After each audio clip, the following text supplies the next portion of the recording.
আরেকটি কার্যত একটি অবিশ্বাস্য তথ্য আবার আমাদের মাধ্যমে আপনাদের কাছে পৌঁছানোর চেষ্টা করা হচ্ছে।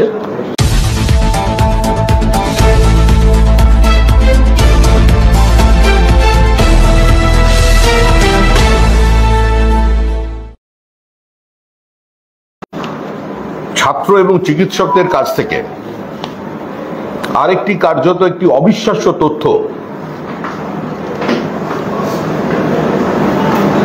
আবার আমাদের মাধ্যমে আপনাদের কাছে পৌঁছানোর চেষ্টা করা হচ্ছে। সূত্র সমস্তই চিকিৎসক এবং ডেন্টাল কলেজের ছাত্র এবং তাদের প্রাক্তনীরা। তপন গিরি 2014 থেকে 2024 পর্যন্ত নিরবিচ্ছিন্নভাবে আর আহমেদ ডেন্টাল কলেজ এন্ড হসপিটালের অধ্যক্ষের পদে নিয়োগ আছে, যিনি একজন অ্যাক্টিং প্রিন্সিপাল। বহু সিনিয়র ডেন্টাল সার্জনকে সুপারসিড করে তাকে এখানে বসিয়ে রাখা হয়েছে এবং স্থায়ী প্রিন্সিপালের জন্য অ্যাডভার্টাইজমেন্ট বেরোলেও আজ পর্যন্ত কোনো এক অদৃশ্য শক্তির অঙ্গুলি হেলনে তাকে সেখান থেকে সরানো সম্ভব হয়নি।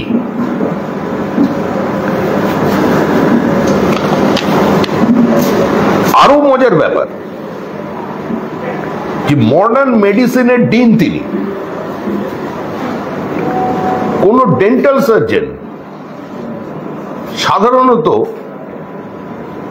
মানে দেশ কেন বিশ্বের কোথাও একজন ডেন্টাল সার্জন যে জেনারেল মেডিসিনের ফ্যাকাল্টি, গাইনোকোলজি বা যে কোনো এমএস যারা করছেন, যে সার্জারি, তাদের পোস্ট গ্রাজুয়েশন করবার জন্য যে স্পেশাল রিসার্চ পেপার জমা দিতে হয় তার সিগনেটারি হতে পারেন না। কিন্তু ওয়েস্ট বেঙ্গল হেলথ ইউনিভার্সিটির তিনি ডিন হয়ে গেছেন, তিনি এখানে বসে আছেন এবং তার একাধিপত্য কার্যত প্রত্যেকটি ছাত্রের কাছে বা ডেন্টাল কলেজে যারা সম্পর্কিত আছেন তাদের সর্বজন বিদিত। তাই এনার অঙ্গুলি হেলন ছাড়াও এখানে কোনো গাছের পাতা পর্যন্ত নড়ানোর কারোর ক্ষমতা নেই। যারা ভেন্ডার আছেন তারা বিনা পয়সায় তার ডেন্টাল, তার ব্যক্তিগত প্রাইভেট চেম্বার আছেন, সেখানে জিনিসপত্র সরবরাহ করেন। তার একটি ভিডিও ফুটেজ আবার সামনে নিয়ে এসেছিলেন কিছুদিন আগে। তারই অত্যন্ত ঘনিষ্ঠ ডক্টর রাজু বিশ্বাস, যিনি শাসক দলের ঘনিষ্ঠ বলেও শোনা যায়।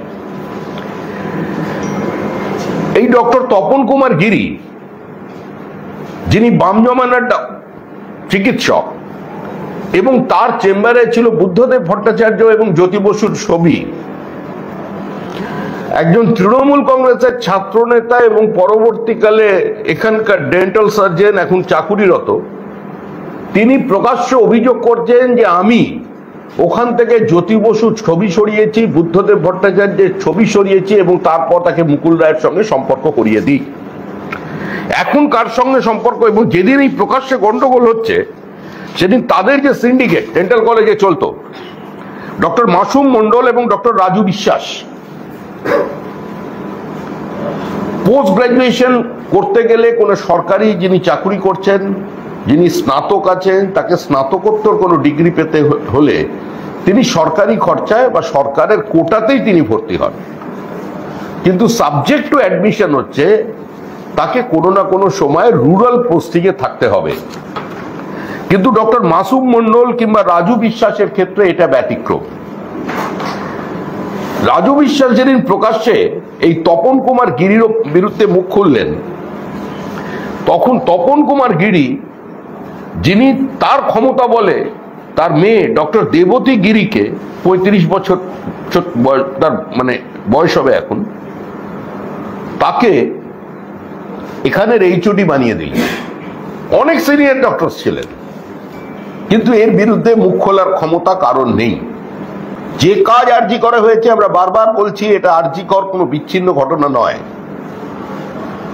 আরজি কর কম্পাউন্ডের মধ্যে মেয়েটির কে মৃত অবস্থায় পাওয়া যাবার কারণে আজকে এটা বহু চর্চিত হচ্ছে, কিন্তু হসপিটাল কম্পাউন্ডের বাইরে হত্যাকাণ্ড হয়েছে, চিকিৎসকরা খুন হয়েছেন, রহস্যজনক মৃত্যু হয়েছে যাদের, যে মৃত্যুর ব্যাখ্যা আরজি করের তদানীন্তন চিকিৎসকরা পর্যন্ত সরাসরি তাদের ছাত্রদের সামনে রাখতে পারেননি। শুধু সেখানে নয়, এখানেও চলেছে। 2016 সালে সর্বজনবিদিত, প্রকাশ্যে গেলে কলেজে কান পাতলে শোনা যায়, 2016 সালে 200 জনের অ্যাডভার্টাইজমেন্ট বেরিয়েছিল নভেম্বর মাসে। সেই চাকরি কার্যত বিক্রি হয়েছে। 2017 এপ্রিলে রিক্রুটমেন্ট হয়। প্রকাশ্যে একচিটে একাধিপত্য বিস্তার করে রেখেছেন ডক্টর তপন কুমার গিরি। বাম জমানায় তিনি ছিলেন বাম নেতাদের স্নেহধন্য, এবং এখন এখানে বহু নেতাদের সঙ্গে তার ঘনিষ্ঠতা, এটাও কার্যত সর্বজনবিদিত। এই ডক্টর মাসুম মন্ডল এবং ডক্টর রাজু বিশ্বাস, যেদিন রাজু বিশ্বাস বিদ্রোহ করলেন তারই সিন্ডিকেটে থেকে, যিনি প্রকাশ্যে বলছেন যে এই লোকটার জন্য আমি কি করেছি কি না করি কি করিনি। ইনি একজন বড় ডাক্তার, এর হাত ভগবান ভালো দিয়েছে, ইনি কাজের মানুষ, কাজটা বোঝেন, কিন্তু যত রকমের দুর্নীতি, এমনকি তার নিজের চেম্বারে দুটো স্টিলের যে আলমারি আছে রাখা, সেগুলো পর্যন্ত ভেন্ডাররা সাপ্লাই করেছেন, প্রকাশ্যে বলছেন করে। তিনি নিজের কাউকে দিয়ে তোলাটা তারা সেটা ভাইরাল করিয়ে দেওয়া হয়েছে। আর ঠিক তার পরের দিনই রাজু বিশ্বাসকে ট্রান্সফার করে দেওয়া হয় দার্জিলিং। তিনি কলকাতায় ঘোরাফেরা করছেন, দার্জিলিং এর মানুষ বিভিন্ন সময় তাকে দেখতে পেতেন না। একটি শিশু মৃত্যুর ঘটনাকে কেন্দ্র করে ডাক্তারদের অনুপস্থিতির মধ্যে তারও নাম উঠে আসে, যদিও সেই মৃত্যুর সঙ্গে তার কোনো সম্পর্ক নেই। কিন্তু যে কোনো কারণেই হোক, 2023 সালের নভেম্বর মাসে তাকে সাসপেন্ড করা হয়, তার বেতন পর্যন্ত বন্ধ করে দেওয়া হয়। আবার তিনি ফিরে এসেছেন দার্জিলিং এ। এই কলেজে গেলে, ডেন্টাল কলেজে গেলে বোঝা যাবে যে আজকে তিনি কিভাবে কতদিন সেই হসপিটালে অ্যাটেন্ড করছেন। তো আজ পর্যন্ত যে পরিস্থিতি তৈরি হয়েছে, 2021-22 সালে ডেন্টাল কাউন্সিল অফ ইন্ডিয়া এই কলেজকে চিঠি দিয়ে জানায় যে 100টা যে আসন আছে সেখানে ডেন্টাল সার্জনের জন্য, সেটাকে কমিয়ে তাদের 50টা করে দেওয়া হবে, কারণ ইনঅ্যাডিকুয়েট টিচার। যে সংখ্যক শিক্ষকের থাকার প্রয়োজন সে সংখ্যক শিক্ষক নেই। তখনকার মতো ডেন্টাল কাউন্সিল অফ ইন্ডিয়াকে আশ্বস্ত করে দেওয়া হয় যে আমরা প্রয়োজনীয় ব্যবস্থা নেব, কিন্তু এখন পর্যন্ত সেই শূন্য পদকে ভর্তি করা যায়নি, হসপিটাল চলছে। আমাদের প্রশ্ন হলো, কোন অদৃশ্য শক্তি বলে তপন কুমার গিরি 2014 থেকে 2024 এই দীর্ঘ 10 বছর আজকে তিনি শপথে বহাল আছেন? পার্মানেন্ট প্রিন্সিপালের অ্যাডভার্টাইজমেন্ট বেরোনো সত্ত্বেও অ্যাক্টিং প্রিন্সিপাল হিসেবে কোন মন্ত্র বলে তিনি 2014 থেকে 2024 পর্যন্ত থেকে গেলেন? কার আশীর্বাদে, কার শক্তিতে? আজকে রাজু বিশ্বাস আবার সময়ময় ফিরেছেন, কারণ তিনিও কারোর আশীর্বাদ ধন্য হয়েছেন। আমাদের এটা কোনো ব্যক্তিগত আক্রমণ নয়, আমরা বলছি সামগ্রিক পরিস্থিতি পশ্চিমবঙ্গের স্বাস্থ্যক্ষেত্রে যেটা তৈরি হয়েছে সেটার জন্য কোনো ব্যক্তি দায়ী নয়, সেটার জন্য দায়ী হচ্ছে তৃণমূল কংগ্রেসের একটা কর্মসূচি, তৃণমূল কংগ্রেসের একটা ব্যবস্থা। তার জন্য আজকে এই চূড়ান্ত অব্যবস্থা তৈরি হয়েছে। ডক্টর তপন কুমার গিরির ভয়ে ভীত সকলে, পাশফেল সংক্রান্ত থেকে শুরু করে ট্রান্সফার পোস্টিং সমস্ত বিষয়ে তিনি যুক্ত, এবং তার বিরুদ্ধে বহু সিনিয়র টিচারকে, যাদের প্রয়োজন ছিল এই হসপিটালে, শুধুমাত্র প্রাতিষ্ঠানিক দুর্নীতির বিরোধিতা করা এবং তার অবস্থানের বিরোধিতা করবার জন্য কাউকে বর্ধমানে, কাউকে নর্থ বেঙ্গলে ট্রান্সফার করে দেওয়া হয়েছে। যদিও রাজু বিশ্বাসও এ ধরনের একজন ট্রান্সফারের শিকার, কিন্তু শুধুমাত্র শাসক দলের ঘনিষ্ঠ হওয়ার কারণে বা ডক্টর তপন কুমার গিরির সিন্ডিকেটের কারণে রুরাল পোস্টিং না নিয়েও তারা পশ্চিমবঙ্গ সরকারের কোটায়, মানে রাজ্য সরকারের কোটায় তারা পোস্ট গ্রাজুয়েশন সম্পূর্ণ করেছেন। এটাই হচ্ছে ছাত্রদের মূল অভিযোগ। এখন আমরা যেটা প্রথম থেকে বলছি, যেদিন এই ঘটনা ঘটেছিল সেদিনই আমরা বলেছিলাম যে টালা থানার ওসিকে গ্রেপ্তার করতে হবে এবং সুপারকে গ্রেপ্তার করতে হবে। কেন্দ্রীয় তদন্তকারী সংস্থার তদন্তের দীর্ঘসূত্রিতা অনেক মানুষের আবেগকে আহত করেছিল, মানুষ অধৈর্য হয়েছিলেন, কিন্তু মানুষ বিশ্বাস করতেন বা এখনো করেন যে পশ্চিমবঙ্গে প্রকৃত যদি তদন্ত হয় সেই তদন্ত একমাত্র কেন্দ্রীয় তদন্তকারী সংস্থা করতে পারে।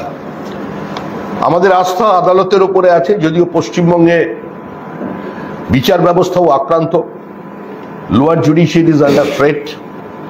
দক্ষিণ 24 পরগনা থেকে বিচারপতি যে চিঠি লিখেছেন, এরপরে পশ্চিমবঙ্গে আইনের শাসন আছে বা পশ্চিমবঙ্গে বিচার ব্যবস্থা বলে কিছু আছে, সেটাই প্রশ্নচিহ্নের মুখে দাঁড় করিয়ে দিয়েছে। শুধু সাংবিধানিক সংকট নয়, সাংবিধানিক কাঠামোটাই ভেঙে পড়েছে পশ্চিমবঙ্গে। আর এই একাধিপত্য যদি প্রত্যেক জায়গায় যান, সমস্ত জায়গায় এই একই জিনিস এরা চালিয়ে যাচ্ছেন। এই তপন কুমার গিরি কি করে টিকে আছেন? এবং একজন ব্যক্তি যিনি ডেন্টাল সার্জন, তিনি একজন জেনারেল মেডিসিনের এমডি করছেন, একজন সার্জারির উপরে স্পেশাল পেপার দিচ্ছেন, এমএস করছেন, তিনি ডিন হয়ে তিনি কি করে স্বাক্ষর করেন? আমার বক্তব্য হচ্ছে, আমি কোনো ডেন্টাল সার্জনকে আমরা ছোট করতে চাইছি না, আমরা তাকে নিম্নমানের ডাক্তার বলতে চাইছি না যে এমবিবিএস হলে একটু উঁচু, বিডিএসটা নিচে, এ ধরনের কোনো ইচ্ছা আমাদের নেই। আমার এই প্রফেশনের প্রতি, তাদের এক্সপার্টাইজের প্রতি সম্পূর্ণ শ্রদ্ধা জ্ঞাপন করেও বলছি যে কোনো ডেন্টাল সার্জন কোনো দিন কোনো এমডির, মেডিসিনের কিংবা সার্জারির বা what ever it may be the post graduate faculty, সেখানে স্বাক্ষর করবার অধিকার পেতে পারেন না। ঠিক একইভাবে আপনারা এর আগেও দেখেছেন, পোস্ট গ্রাজুয়েশনের এন্ট্রান্স পরীক্ষার সময় ইনভিজিলেটর যিনি হন তিনি একজন পোস্ট গ্রাজুয়েট। এটাই হচ্ছে পরম্পরা, এটাই পদ্ধতি। কিন্তু তৃণমূল সরকার, এই সরকার এগিয়ে থাকে এবং এগিয়ে রাখে, আমাদের রাজ্যকেও এগিয়ে রেখেছে। এই সরকার একটি অভিনবভাবে, আপনারাই দেখেছেন, সেটাও মানে ভাইরাল হয়েছে সেই চিত্র, যে একজন এমবিবিএস, একজন গ্র্যাজুয়েট ডক্টর, তিনি পোস্ট গ্রাজুয়েটে যখন এন্ট্রান্স পরীক্ষা হচ্ছে সেখানে তিনি ঘরের মধ্যে ঘুরে বেড়াচ্ছেন এবং সেখানে হেলথ ভিসি ছিলেন, এখন তিনি নেই, মহিলা হেলথ ভিসি একজন ছিলেন, তিনি সেখানে আছেন এবং তার সামনে স্মার্টফোনে তিনি এক একজন ছাত্রকে উত্তর বলে দিচ্ছেন। 2013 সাল থেকে পশ্চিমবঙ্গের সমস্ত মেডিকেল কলেজে এই ধরনের প্রক্রিয়া, দুর্নীতি, স্বজন পোষণ, টাকা দিয়ে রেজাল্ট বদলে দেওয়া, এটা চলেছে। আজকে সমগ্র পশ্চিমবঙ্গের যারা চিকিৎসক আছে তাদের সম্মান, তাদের অস্তিত্ব, তাদের প্রতিষ্ঠা আজকে প্রশ্নচিহ্নের মুখে দাঁড় করিয়ে দিচ্ছে কতজন মানুষ। আমরা চাই যে এখানেও সংঘবদ্ধভাবে এই ঘটনারও মানুষ প্রতিবাদ করুক। রাজনীতি বা কোনো রাজনৈতিক দল দিয়ে সমস্ত সমস্যার সমাধান করা যায় না। ঠিক যেভাবে আমরা সন্দীপ ঘোষের বিরুদ্ধে ধর্ণা দিয়েছিলাম, বিভিন্ন জায়গায় আমরা চিঠি লিখে আমাদের প্রতিবাদ জানিয়েছিলাম, আমাদের চিকিৎসক সেলের পক্ষ থেকে আমরা রাজ্যপালের কাছে গিয়ে ক্যাটেগরিক্যালি তার সম্পর্কে যে অভিযোগ সেখানকার চিকিৎসকরা করেছিলেন বা যারা অন্যান্য মেডিকেল স্টাফ আছে তারা করেছিলেন, সেই অভিযোগগুলো জানিয়ে এসেছিলাম, অপসারণের দাবি করেছিলাম। আজকে যদি সেদিন মানুষ প্রতিবাদ করতেন, সায়ন মণ্ডলের মৃত্যুর পর যদি আরজি করের ছাত্ররা বা সমস্ত চিকিৎসা জগতের ছাত্ররা যদি রাস্তায় নামতেন, এই জুনিয়র চিকিৎসকরাও যদি সেদিন রাস্তায় নামতেন প্রতিবাদের একটা নির্দিষ্ট গণ্ডি পেরিয়ে, আমার মনে হয় আজকে আমরা যাকে তিলোত্তমা বলছি সেই তিলোত্তমার এই মর্মান্তিক পরিণতি হতো না। এটি সম্পূর্ণভাবেই একটা প্রাতিষ্ঠানিক বিষয় এবং মেয়েটি খুন হয়েছে। খুন করার জন্য যদি কারোর ফাঁসি হয়, সঞ্জীবকে ধনঞ্জয় বানানো যায় না। ফাঁসি দিয়ে সরকার সমস্ত, সঞ্জয়কে ফাঁসি দিয়ে এই সমস্ত সমস্যার সমাধান হবে না। যদি সঞ্জয়কে ফাঁসি দিলে সমস্ত সমস্যার সমাধান হয়ে যেত, কলকাতার রাস্তায় বা পশ্চিমবঙ্গের বিভিন্ন জায়গায় এই জনপ্লাবন হতো না। 12 বছরের তৃণমূলের একদলীয় একচেটিয়া একাধিপত্য মানুষের জীবন জীবিকাকে যেভাবে গ্রাস করেছে, যেভাবে একটা বাধ্যতার সংস্কৃতি চাপিয়েছে, যেভাবে গোটা শিক্ষা সহ অন্যান্য ক্ষেত্রকে খোলা বাজার বানিয়ে দিয়েছে, তার বিরুদ্ধেই প্রতিবাদ চলছে। জুনিয়র ডাক্তাররা তাদের মতো করে প্রতিবাদ করছেন। তারা আমরা আমাদের সলিডারিটি এক্সপ্রেস করেছি। কারা কিভাবে কখন আন্দোলন করবেন, কারা কিভাবে কখন বৈঠক করবেন, বৈঠকের রূপরেখা কিরকম হবে, সেটা জুনিয়র ডাক্তাররা সেটা চেষ্টা করবেন। আমরা শুধু জুনিয়র ডক্টরদের কাছেও একটা আবেদন রাখবো যে আন্দোলনের নামে আপনারা আন্দোলন করছেন, কিন্তু আপনাদের মাঝখানে কিছু মানুষজন এসে এমন ধরনের কিছু স্লোগান শাউটিং করছেন যেটা আপনাদের প্রতিষ্ঠাকেই ভবিষ্যতে কালিমালিপ্ত করবে। বিজেপি অফিসের সামনে এসে আন্দোলন করতে করতে দেশের প্রধানমন্ত্রী, আপনি বিজেপিকে ঘৃণা করতে পারেন, বিজেপির সমালোচনা করতে পারেন, বিজেপির বিরুদ্ধে স্লোগান দিতে পারেন, কিন্তু বিজেপির দেওয়ালে যে ছবি আছে উনি ভারতবর্ষের প্রধানমন্ত্রী, সেই প্রধানমন্ত্রীর ছবির মুখে আপনি সিগারেট দিয়ে ঘষতে পারেন না। এইগুলো থেকে একটু দয়া করে বিরত থাকবেন। আমরা কোনো আন্দোলনে আমাদের রাজনীতির রং এই আন্দোলন অন্তত লাগাবার জন্য নেই। পশ্চিমবঙ্গের মানুষ আমাদের বিরোধী দলনেতাকে আমাদের দায়িত্ব দিয়েছেন, বিরোধী দল হিসেবে একমাত্র আমাদের রেখেছেন। আমরা বিরোধী দলের ভূমিকা পালন করব। আমরা প্রথম থেকেই আপনাদের আন্দোলনের সঙ্গে সহযোগিতা করেছি। আমাদের বিভিন্ন কর্মীরা এই আন্দোলনে সামিল হয়েছেন, পতাকা ছাড়া সামিল হয়েছেন। সেখানে গিয়ে কেউ বিজেপির স্লোগান দেয়নি, অন্য কোনো স্লোগান এখানে দেয়া হয়নি। আমরা আমাদের মতো করে দলের পক্ষ থেকে বলেছি যে আমরা মনে করি এই সমস্ত সমস্যার সমাধান হবে যদি তৃণমূল সরকারের বিসর্জন সম্ভব হয়। যখন তৃণমূল বলছে সঞ্জয়ের ফাঁসি চাই, তা আমরা বলছি আরেকটা ধনঞ্জয় বানিয়ে দিয়ে সত্যকে চাপা দেওয়া যাবে না। শুধুমাত্র কিছু পারস্পরিক এভিডেন্সের উপরে নির্ভর করে, নির্দিষ্ট তথ্য না থাকা সত্ত্বেও ক্যাপিটাল পানিশমেন্ট হয়ে গিয়েছিল ধনঞ্জয়ের।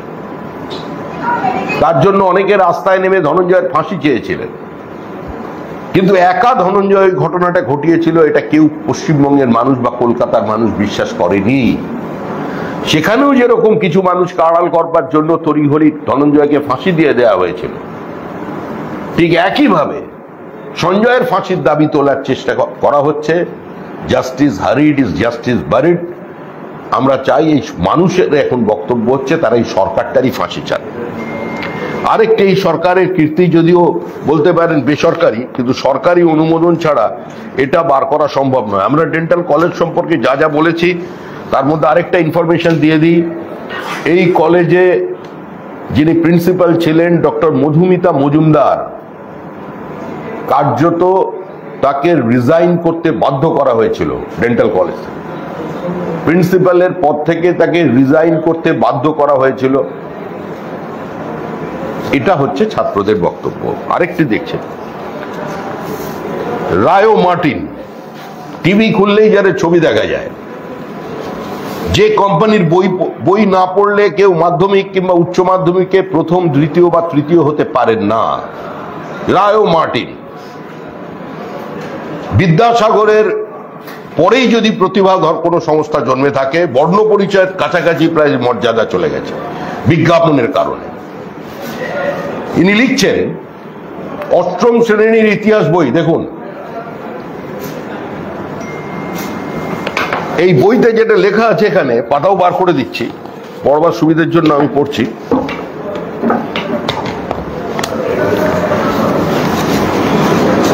রায় ও মার্টিনের অষ্টম শ্রেণীর ইতিহাস বিচিত্রাতে রয়েছে সাম্প্রদায়িক থেকে দেশভাগ চ্যাপ্টার, একটা সাম্প্রদায়িকতা থেকে দেশভাগ চ্যাপ্টার। অষ্টম শ্রেণীতেই সবাই বুঝে যাবে ইতিহাস। ব্রিটিশরা হিন্দুদের তোষণ করত। মদন মোহন মালব্য একজন গোড়া হিন্দুত্ববাদী নেতা ছিল। হিন্দু পুনরুজ্জীবনবাদীরা হিন্দু ধর্মের গৌরবময় অতীত এবং প্রচারের নামে তাদের ঐতিহাসিক ও পৌরাণিক চরিত্রগুলোকে অতিরঞ্জিত করে তুলত।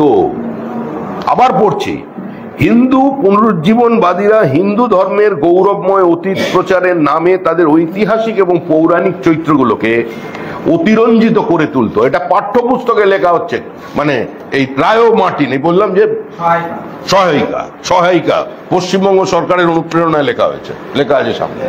লেখক আবার কে? ডক্টর শ্যামল মন্ডল, ডক্টর মোহাম্মদ শফিউল হক। আমার বাংলাদেশের লোকজন হবে, কারণ বাংলাদেশের ছোঁয়া পাওয়া যাচ্ছে এখানে। হিন্দু মহাসভা ও আর্য সমাজ, আরএসএস এর মতো হিন্দু সংগঠন এবং দামোদর সাভারকার, গোলওয়ার্কারের মতো হিন্দু ব্যক্তিত্বরা মুসলমানদের বিরুদ্ধে সাম্প্রদায়িক বিভেদ তৈরি করেছিল। হিন্দু বুদ্ধিজীবীরা লেখনীর মাধ্যমে মুসলমানদের আঘাত করেছিল, ইত্যাদি ইত্যাদি। এইটা হচ্ছে এই বইয়ের প্রতিপাদ্য বিষয়। ক্লাস 8-এ যদি এই বই পড়ানো হয় এবং পশ্চিমবঙ্গ সরকারের যে সিলেবাস আছে সেই সিলেবাসের অনুমোদিত বলে প্রথম পাতায় লেখা হয়েছে, মধ্যশিক্ষা পর্ষদ প্রবর্তিত নতুন সিলেবাস এবং প্রশ্নপত্রের নতুন কাঠামো ও নম্বর বিভাজন অনুসারে লেখা এই রায় ও মার্টিনের ইতিহাস বিচিত্রা আমার সংস্থা কয়েকদিনের মধ্যেই, হয়তো আগামীকাল কিংবা বুধবারের মধ্যে আমরা মামলায় যাচ্ছি। পার্টি নয়, অন্য সংগঠন মামলা করবে। 15 দিনের টেক্সট বুক সহায়িকা, যেই হোক, প্রশ্নটা যেই হোক। রাজ্য সরকার রেকমেন্ড করেছে কি করা নিয়ে আমাদের দেখার দরকার নেই। রাজ্য সরকার এই বই পড়তে, এই বই চলে কি করে? যে বইয়ে সরাসরি মদন মোহন মালব্যকে আক্রমণ করা হচ্ছে, যে বইতে সৈয়দ আহমদ খানের ভূমিকাকে একটি বিচিত্র ভাবে লেখা হচ্ছে, যে বইতে কি করে হিন্দু এবং মুসলমানের মধ্যে বিভাজন তৈরি হলো এবং বাংলা ভাগের মানে সম্পূর্ণ ভুল তথ্য। স্যার সৈয়দ আহমদ খান তিনি ইংরেজি শিক্ষা এবং আধুনিক শিক্ষা মুসলমানদের ছড়ানোর জন্য প্রথমে চেষ্টা করেন, পরে তিনি দ্বিজাতি তত্ত্বের কথা বলেন। জিন্না প্রথমে দ্বিজাতি তত্ত্বর কথা জিন্না তো আনেননি, কিন্তু তার বক্তব্য থেকে বিভিন্ন সময় এটা চলেছে। এটা ইতিহাস। এটা ক্লাস 8-এ পড়াশোনার কোনো প্রয়োজন আছে বলে তো মনে হয় না, কিন্তু লিখলেন। কিন্তু লিখে সরাসরি এ ধরনের সংগঠনকে, আর্য সমাজের মতো সংগঠনকে আক্রমণ করছেন। গোলওয়ার্কারের কোন লেখায় আরএসএস কোথায় কবে মুসলমানদের বিরুদ্ধে বিদ্বেষ ছড়িয়েছে? সঙ্গের প্রার্থনায় কোথায় বিদ্বেষ আছে? হিন্দুত্ব কোনো বাদ নয়। হিন্দুত্ববাদী যারা লেখেন, হিন্দুত্ব কোনো বাদ নয়, এটা কোনো ইজম নয়, it's a way of life.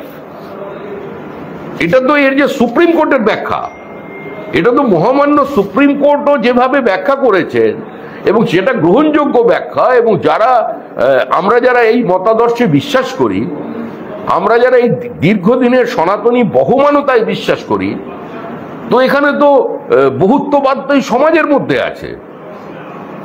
আমার প্রশ্নটা ক্যাটাগরিক্যাল ছিল। আমার প্রশ্ন সেটা হচ্ছে প্রপাগান্ডামূলক বই হাজার হাজার আছে, এটাও ধরে নিন আপনি প্রপাগান্ডামূলক বই, কারণ রাজ্য সরকার তো এটাকে রেকমেন্ড করছে না। রাজ্য সরকার তো শব্দ বদল করেছে। রাজ্য সরকার তো এটাই চায়, রাজ্য সরকার এটা চায়। আমি রাজ্য সরকারের কথা বলছি না। রাজ্য সরকার থাকতে এই বইটা থাকে কি করে?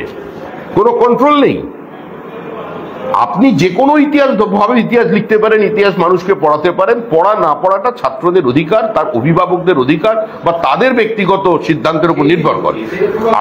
আমরা রাজ্য সরকারের বিরুদ্ধে তো বলছি না। আমাদের বক্তব্য যে রাজ্য সরকারের কি নীতি, রাজ্য সরকারের মনোভাবটা বুঝেই এরা বইটা লিখেছে। যেখানে রামধনু রংধেনু হয়ে যেতে পারে, যেভাবে রাজ্য সরকার বিভিন্নভাবে মানে ওই সিঙ্গুর আন্দোলনটাকে মোটামুটি ভাবে গান্ধীজির অসহযোগ আন্দোলনের উপরে তুলে নিয়ে যেতে পারে এবং সেখানে বিচিত্র বিচিত্র ব্যক্তিদের, স্বনামধন্য ব্যক্তিদের তাদের ইতিহাস বই সামিল করে দিতে পারে, সেই অধিকার তাদের আছে। রাজ্য সরকারের মনোভাবটা যদি থাকতো, তাহলে রাজ্য সরকার ঠিকঠাক থাকলে এই বই বাজারে বেরোতো না।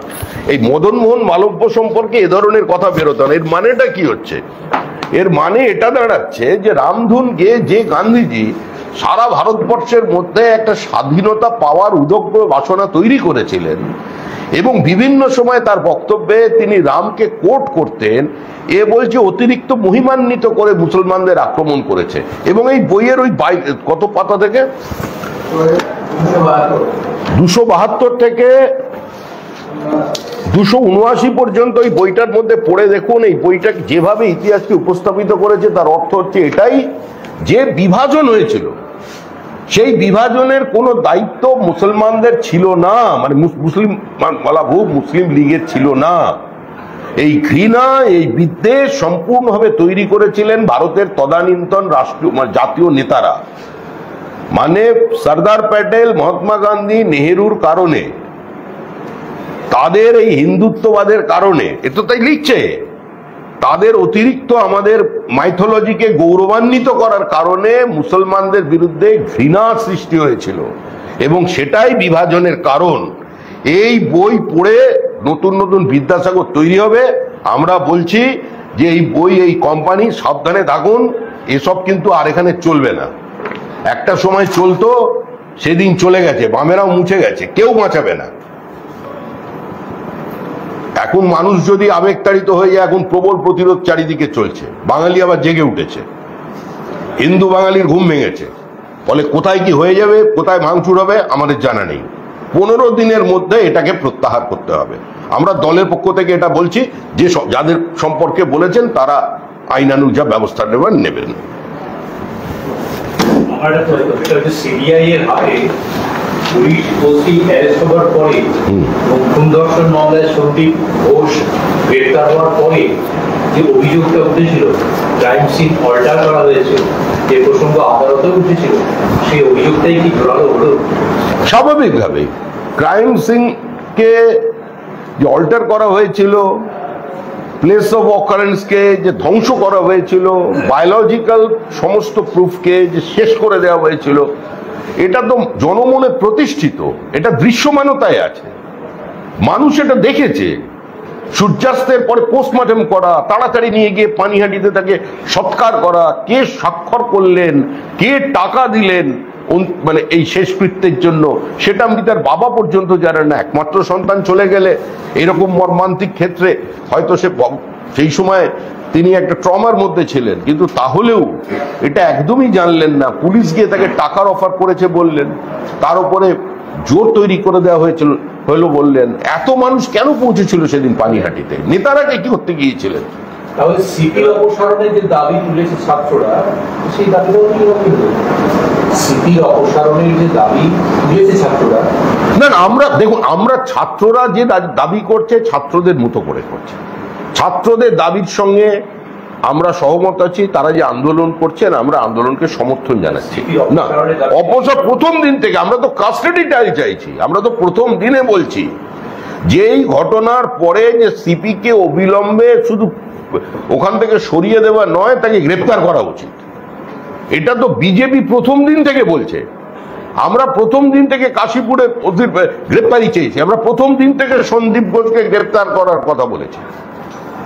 এবং যখন দুর্নীতি নিয়ে সন্দীপ ঘোষকে গ্রেপ্তার করা হয়েছে তখনও একটা জনরোষ তৈরি হয়েছে যে খুনের ঘটনায় কেন গ্রেপ্তার হবে না।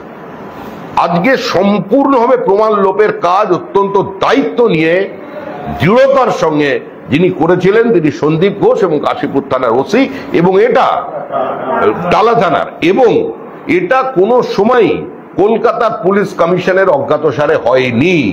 এর সঙ্গে এত মানুষ যুক্ত আছেন, ক্রমশ প্রকাশ্য এত মানুষ যুক্ত আছে। যদি তদন্ত ঠিক পথে এগোয় তাহলে দেখা যাবে। কারণ সন্দীপ ঘোষের দিয়ে বা এই সমস্ত এই তপন কুমার গিরি এই ধরনের লোকজন এত বছর ধরে আশীর্বাদ ছাড়া, অনুমোদন ছাড়া এই ঘটনা টেনে নিয়ে যেতে পারে না। আক্রমণ হয়েছিল, এই আক্রমণটা অভিযোগ করা হয় তৃণমূল কংগ্রেস আশ্রিত দুষ্কৃতীরা আক্রমণ করেছিল। তার প্রতিবাদে আজকের থিয়েটার ব্যক্তিত্বদের ডাকে নাগরিকদের প্রতিবাদ মিছিল। মিছিলের ওপরে যদি আক্রমণ করা, এটা তো তৃণমূল, এর মধ্যে তো কিছু আশ্চর্য হবার বিষয় নেই। একাধিক তৃণমূল কংগ্রেসের বিধায়ক তারা বলেছেন যে চিকিৎসা না পেয়ে মানুষ যদি আক্রমণ করে জুনিয়র ডক্টরসদের, মানুষ যদি অন্য পথ বেছে নেয় তাহলে আমরা বাঁচাতে আসবো না, আমরা বুঝিয়ে দেবো। প্রতিদিন তো তাদের থ্রেট করা হচ্ছে। এই আন্দোলনে যাতে যুক্ত না হয়, এই আন্দোলনে যাতে ডাক্তাররা না নামে, ডেন্টাল মেডিকেল কলেজের ছাত্ররা যাতে এই আন্দোলনে না নামে, এই তপন কুমার গিরির সিন্ডিকেট তো প্রতিনিয়ত থ্রেট করছে যে সর্বনাশ করে দেবো, কেরিয়ার শেষ করে দেবো, পাস করতে দেবো না। এটা তো চলছে, সেই ছাত্ররাই তো আমাদের মেটেরিয়াল সাপ্লাই করছে, তারাই তো এসে বলছে। আমরা কোথা থেকে ওখানে এখন দাঁত তুলতে যাইনি এর মধ্যে।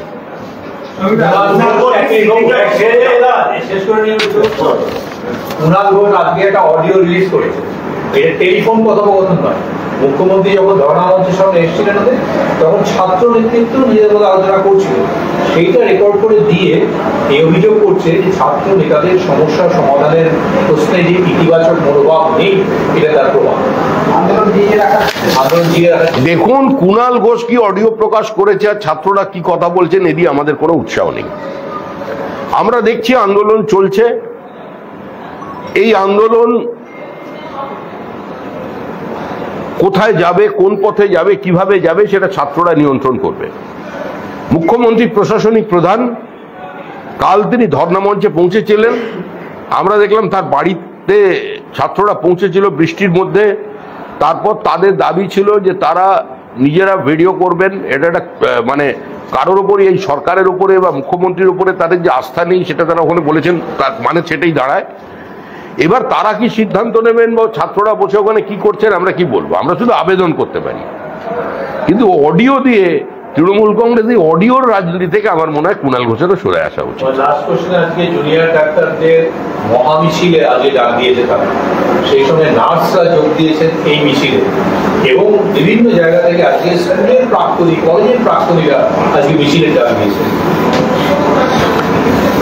দেখুন এটা অত্যন্ত স্বাভাবিক আছে, গোটা সমাজ প্রতিবাদ করছে, সমস্ত শিক্ষিত সমাজ এই আন্দোলনে সামিল হয়েছে।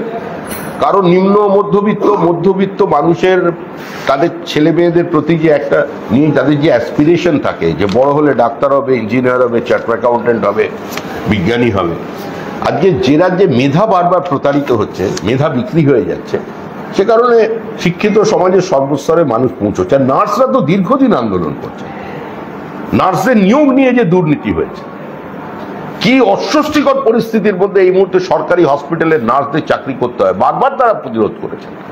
তাদের উপরেও তো পুলিশ আক্রমণ করেছে, অতীতে তো সেটাও আমরা দেখেছি। ভবিষ্যতের পুলিশকে বর্তমানের পুলিশ আক্রমণ করছে, লাঠিচার্জ করছে। তাদের যে তালিকা হয়েছে তারা ধর্ণা দিচ্ছে ভবানী ভবনের সামনে, মানে ভবিষ্যতে পুলিশ হবে। আর এখনকার যে পুলিশ সে তার উপর লাঠিচার্জ করছে, সেটা তো আমরা দেখছি। এমন রাজ্য কোথাও খুঁজে পাবে না গো তুমি, এ অবুন করবো। আমি বলতে পারবো না, আমার কাছে কোনো টিয়া পাখি নেই, আর বিজেপির কাজ এটা নয়। আমাদের অত্যন্ত প্রথম থেকে ক্যাটাগরিক্যালি দাবি তার অপসারণ, তার গ্রেপ্তারি, তার কাস্টাডি ট্রায়াল। এটা হচ্ছে পার্টির অবস্থা।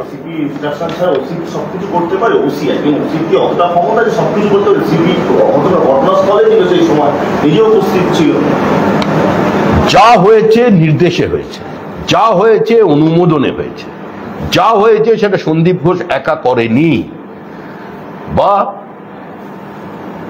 টালা থানার ওসি একা করেননি, যা হয়েছে সেটা সিপিও একা করেননি, সমস্তটাই অনুমোদন সাপেক্ষ। আমরা প্রথম দিনই আমাদের যে দাবি তাতে আমরা অনড়। আমরা যদিও বলছি যে দফা 1 দাবি 1 মুখ্যমন্ত্রীর পদত্যাগ, কিন্তু আমরা জানি মুখ্যমন্ত্রী পদত্যাগ করবেন না, জেনেও আমরা শুধু স্লোগানের জন্য বলছি। আমরা ধর্নায় আমরা এই সরকারটাকে গণতান্ত্রিক ব্যবস্থার মধ্যে দিয়ে সরিয়ে দেবো।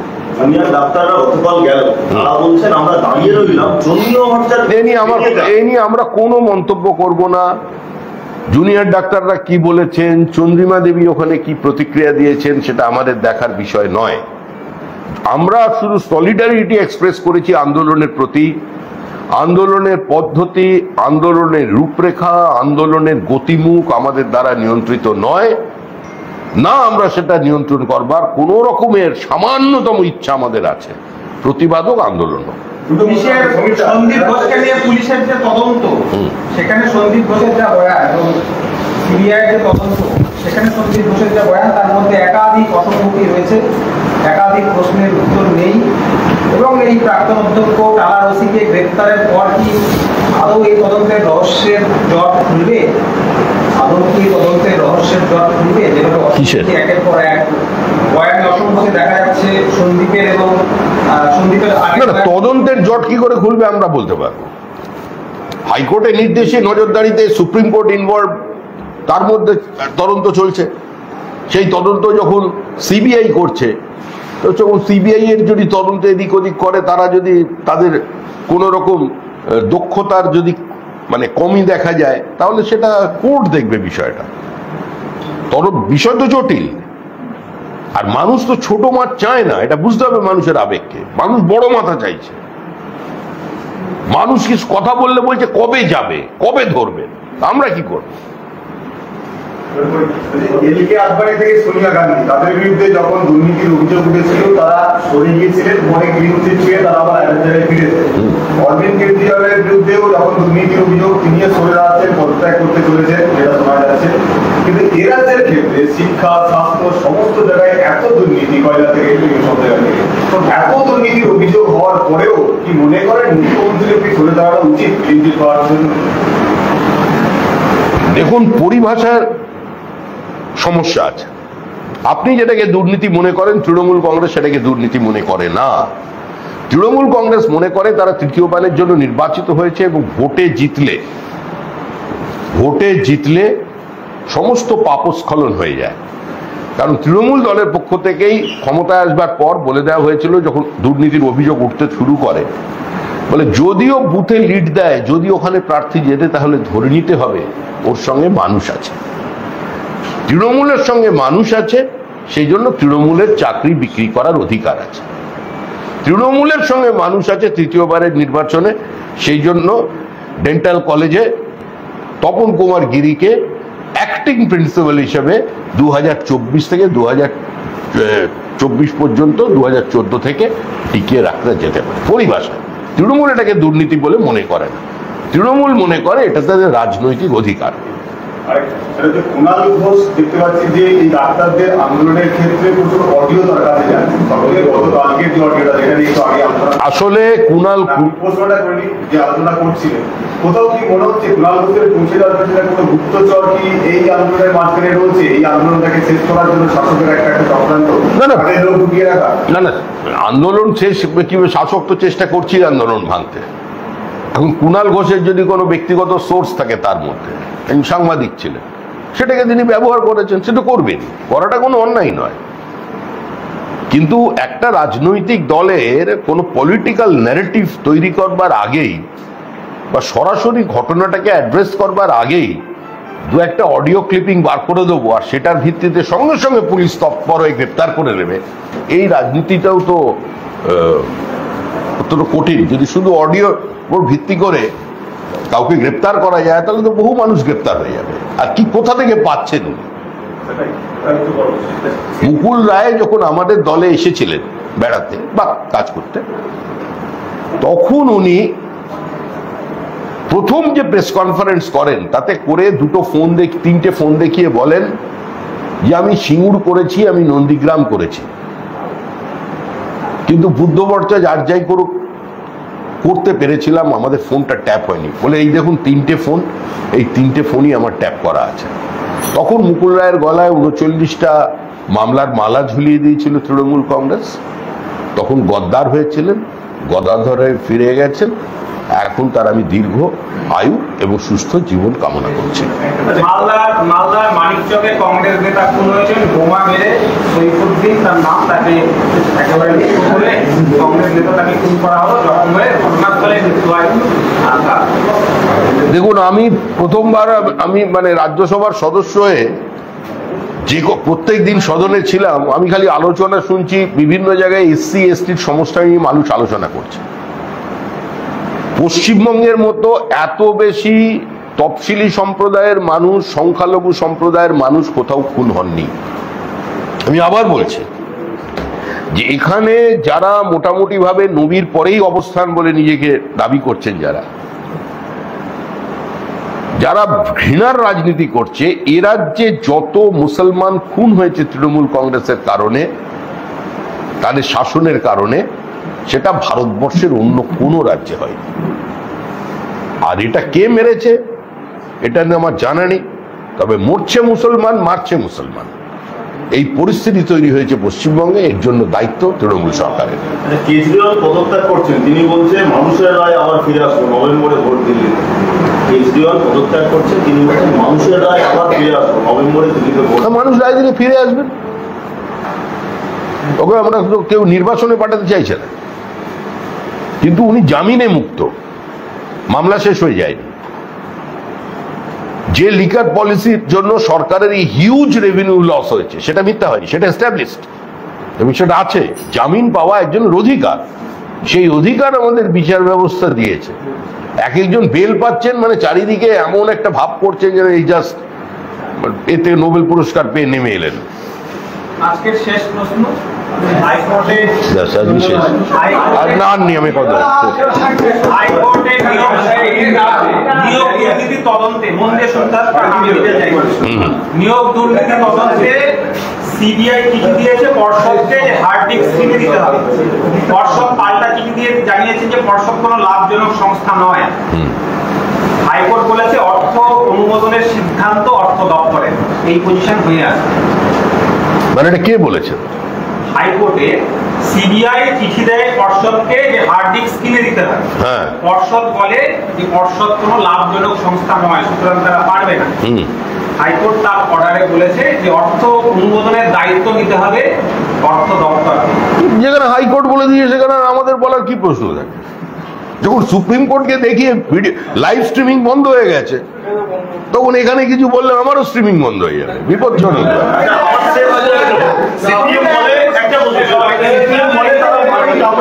কে কে সিপিএম বলে তারা মাঠে কামড়ে পড়ে থাকে, তারা মাঠে ময়দানে থাকে। নেতা গৌতম দাসগুপ্ত অ্যারেস্ট হলো শুধুমাত্র পোস্টার, তাদের কোনো আন্দোলন নেই, কোনো কিছু নেই, তারা এ রয়েছে। কোথাও কি তারাও দ্বিধা বিভক্ত নিজেদের দলের মধ্যে? কোথাও কি তারাও দ্বিধা বিভক্ত নিজেদের দলের মধ্যে? দেখুন, সিপিআইএম পশ্চিমবঙ্গের তৃণমূলের দুর্নীতির বিরুদ্ধে আন্দোলন করছে। ইডি সিবিআই এর তদন্তের গতি সামান্য স্লথ হয়ে গেলেই তারা দিদি মোদি গটাপের তত্ত্ব নিয়ে আসছে। সিপিআইএম এর প্রত্যেকটি নেতার বক্তৃতা এবং আপনাদের বিবৃতিতে মানে একবার করে গরুর রচনার মতো বিজেপির নেতা নাম করা হচ্ছে, মোদিকে আক্রমণ করা হচ্ছে প্রতি ঘটনা। আর যখন দিল্লিতে পৌঁছচ্ছেন তখন এরা একই সঙ্গে ইডি সিবিআই এর অপব্যবহারের জন্য এখানে বলছেন কাজ করছেন আর ওখানে বলছেন অপব্যবহার হচ্ছে, তাদের প্রতিহিংসা পরায়ণতার বিরুদ্ধে আজকে তারা একসঙ্গে ওয়াকআউট করছেন, একসঙ্গে ধর্ণা দিচ্ছেন। এই সিপিএম এর কি বিশ্বাস আছে?